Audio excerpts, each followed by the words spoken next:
I'm here with Carolina Pluszczynski, Chief Operating Officer of Michigan Central. Welcome. Thank you for having me today. So we think about Michigan Central, we think about the train station, but it's a much bigger campus. Can you tell us what's going on in that area around the train station and what you hope to accomplish?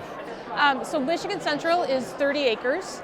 It is a combination of, right now we have 4 buildings in that area, so the train station obviously is the center point and you know, the iconic building.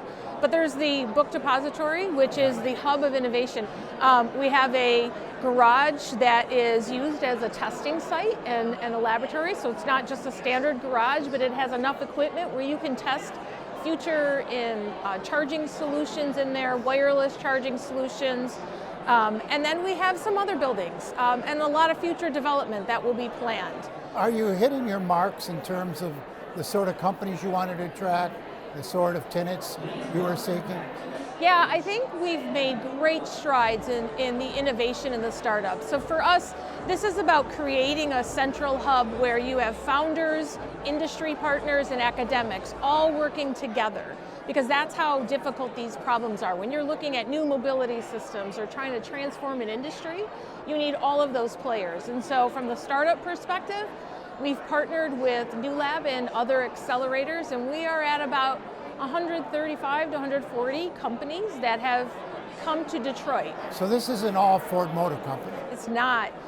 We have 2 areas of Ford Motor Company that have taken space in the station, and those are because the work that they're doing is really on that edge of breakthrough technologies. There's other companies, though, that we have right now as working as part of the membership. And I think over time they may take space. It's like a puzzle of how do you get the right balance between the startups and the industry. And so the idea is that these companies will collaborate, given their proximity to one another. You'll put them together and watch them work. I think it's more of an orchestration. Okay. Because if you think about the way the automotive industry has done innovation for years, it's been very insular. And if we're going to transform the industry with these breakthrough technologies, you need to have different players in there, and that cross-sector collaboration becomes really important. I'll use propulsion systems as an example.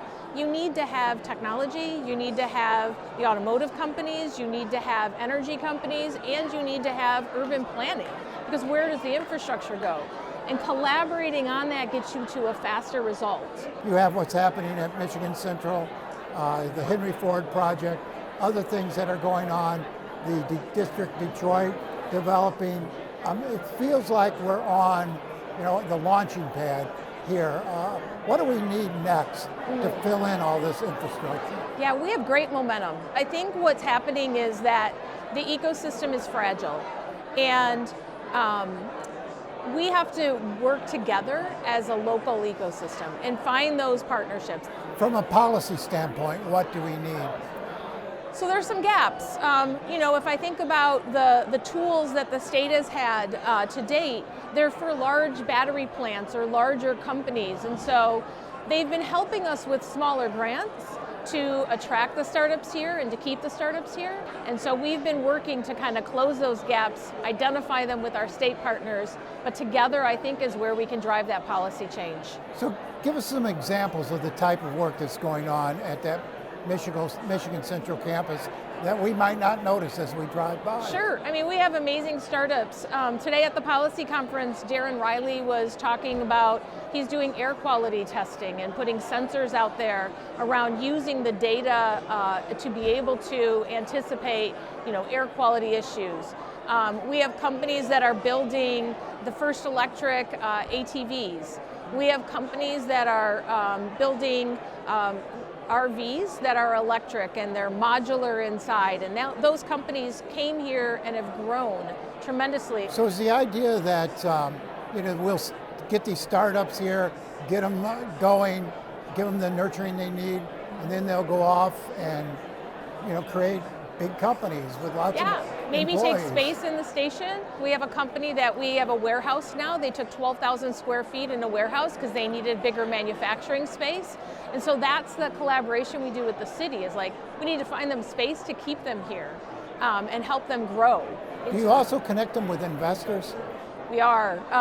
That is another probably gap in our ecosystem, is the capital for these companies. And so we've been working with venture capital firms, inviting them in. We have about 21 of them that sit within our ecosystem now, but really inviting others to come in and encouraging them to invest here and to locate here. So look out a decade and tell me what you see on that campus. I think you'll start to see the rhythm, the flywheel going. I think we'll see the academic institutions partnering differently, research coming out of those institutions, that applied research that turns into technology and technology transfers.